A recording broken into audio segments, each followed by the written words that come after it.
회사에서 다크서클을 키워가며 일을 하고 있는 주인공 나카노 쿠로토. 드디어 일을 마치고 퇴근을 하려고 합니다. 中野隣のプロジェクトがやばいヘルプ頼む 동료의 부탁을 받고 야근을 할 위기에 처합니다. 하지만 천성이 착했던 탓에 쉽사리 거절하지 못하고 결국 야근을 해버립니다. 야근 탓인지 피곤한 쿠로토의 등 뒤에는 알 수 없는 검은 기운이 피어나기 시작하죠. 그리고 장면이 전환되며 의문의 인물들이 얘기를 이어가는데 이는 마음속 어둠이라고 하며 정신적 피로, 즉 스트레스를 없애야만 사라진다고 합니다. 세계가 멸망한다, 그를 구해야 한다 라는 소리를 하는 것으로 보아 꽤나 위험한 기운인가 봅니다. 그래서 쿠로토의 검은 기운을 없애기 위해 3명 중 한 명인 센코가 쿠로토에게 향하게 됩니다. 야근을 겨우 끝내고 막차를 타게 된 쿠로토. 전철을 타고 가는 도중에도 검은 기운이 퍼지는데 이게 진짜 안 좋은 거긴 한가 보다. 지친 몸을 이끌고 겨우 집에 도착합니다. 그런데 뒷문을 열어보니 불이 켜져 있었습니다. おかえりなのじゃ。遅くまでお仕事お疲れ様じゃ。 평소와는 전혀 다른 광경에 집을 착각한 줄 알고 문을 닫고 나갑니다. 이상함을 느끼며 다시 한번 문을 열어보지만 おかえりなのじゃ。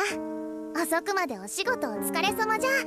뺨까지 때려가며 꿈이 아님을 확인하고 문을 열어보지만 없을 리가 없죠. 침착하게 상황을 받아들이려 하지만 나쁜 쪽으로밖에 생각이 나지 않게 되고 센코는 쿠로토에게 밥은 먹었냐고 물어보며 밥을 대접하려 하지만 쿠로토는 어떻게 자신의 집에 들어왔냐며 센코에게 화를 냈는데 눈물치 티켓을 쓰며 밥을 버리려고 하자 결국 밥을 먹게 됩니다. 강제로 먹게 된 밥이지만 상당한 퀄리티와 맛도 뛰어나고 밥을 귀엽게 먹는 센코 덕분에 쿠로토는 정말 오랜만에 누군가와 함께 맛있는 밥을 먹게 됩니다. 검은 기운도 점차 사그라드네요. 그리고 센코의 정체에 대해 물어보는 쿠로토. 드디어 설명을 들을 수 있었습니다. 센코는 자신이 800년의 세월을 살아온 신의 사자, 신사이오라고 하면서 앞서 설명했듯 쿠로토의 검은 기운을 없애기 위해 찾아온 것이었죠. 밥을 다 먹게 되고도 센코는 자신에게 응석을 부려도 된다며 뭐든 말해보라고 합니다. 쿠로토는 꼬리를 만지게 해달라며 부탁을 하게 되고 센코는 창피하지만 허락을 하게 됩니다. 진짜 폭신해 보이네요. 쿠로토는 꼬리를 충분히 만지며 만족해합니다. 그리고 센코는 쿠로토에게 조금은 쉬어도 된다며 충분히 힘내고 있다고 말해주고 야근과 일로 몸과 마음이 상한 쿠로토를 위로합니다. 그리고 앞으로 쿠로토에게 잔뜩 달래주겠다고 말하며 도우미여우 센코씨의 일화는 이렇게 끝이 나게 됩니다.